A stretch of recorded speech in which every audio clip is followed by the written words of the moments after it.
Maria home ഗാർഡനിലേക്ക് ഏവർക്കും സ്വാഗതം. ഇന്ന് നമ്മൾ പരിചയപ്പെടുത്താൻ പോകുന്നത് 20 രൂപയുടെ 20 ഇലച്ചെടികളെയാണ്. ആദ്യമായിട്ട് പരിചയപ്പെടുത്താൻ പോകുന്നത് സിങ്കോണിയ, ഈ കളറിൽ വരുന്ന സിങ്കോണിയമാണ്. രണ്ടാമത് ഈ മജന്ത കലർന്ന സിങ്കോണിയം തന്നെയാണ്, പിങ്ക് കളറിലുള്ള സിങ്കോണിയം. രണ്ടാമതായിട്ട് പരിചയപ്പെടുത്താൻ പോകുന്നത് സ്പൈഡർ പ്ലാന്റ് ആണ്. നാലാമതായിട്ട് പരിചയപ്പെടുത്താൻ പോകുന്നത് സ്പൈഡർ പ്ലാന്റ് തന്നെ, നാരയിലയോടുകൂടിയ സ്പൈഡർ പ്ലാന്റ്. അഞ്ചാമതായിട്ട് പരിചയപ്പെടുത്താൻ പോകുന്നത് മോൺസ്റ്റർ പ്ലാന്റ് ആണ്. നല്ല നമ്മൾ ക്രീപ്പിംഗ് പ്ലാന്റ് ആയിട്ട് വളർത്താൻ പറ്റിയത് ഒരു ചെടിയാണിത്.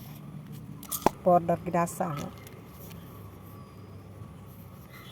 ഇതൊരു തരം കലേഡിയം പ്ലാന്റ് ആണ്.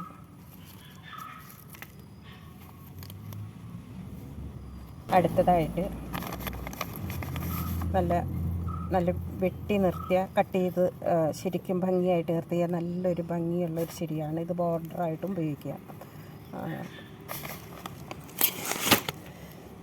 അരേലിയം പ്ലാന്റാണ്, ഹാങ്ങിങ് പ്ലാന്റായിട്ട് ഉപയോഗിക്കുക. അടുത്തതായിട്ട് ലിപ്സ്റ്റിക് പ്ലാന്റാണ്. അടുത്തതായിട്ടൊരു വാട്ടർ പ്ലാന്റാണ്.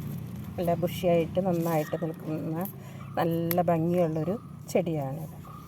അത് വാട്ടർ പ്ലാന്റ് ആണ് കേട്ടോ. ഇലയോടുകൂടിയ ചെടിയാണ്. നല്ല ഭംഗിയുള്ളൊരു ഇലയാണ് ഈ ചെടിയുടെ ഇല. പോത്തോസ്, മാർബിൾ പോത്തോസും എൻജോയ് പോത്തോസും, ഈ ഒരു തരം പോത്തോസും ഇത് വേറെ തരം പോത്തോസ്, രണ്ട് ഇലകളോട്.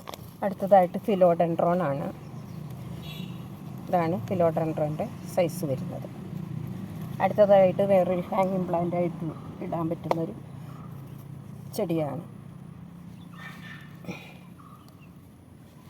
അടുത്തതായിട്ട് ഫിലോഡെൻഡ്രോൻ്റെ തന്നെ വേറൊരു വെറൈറ്റി ചെടിയാണ്.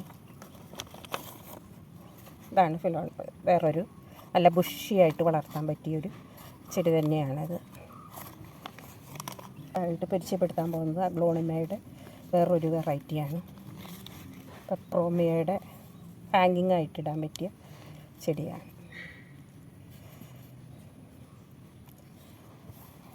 സൈസ് നല്ല ചെടികളായിട്ട് തന്നെയാണ് ഞാൻ എല്ലാവരും എപ്പോഴും കൊടുത്തുകൊണ്ടിരിക്കുന്നത്. അപ്പോൾ ആർക്കെങ്കിലും ആവശ്യമുണ്ടെങ്കിൽ വാട്സപ്പ് നമ്പറിൽ കോൺടാക്റ്റ് ചെയ്യുക.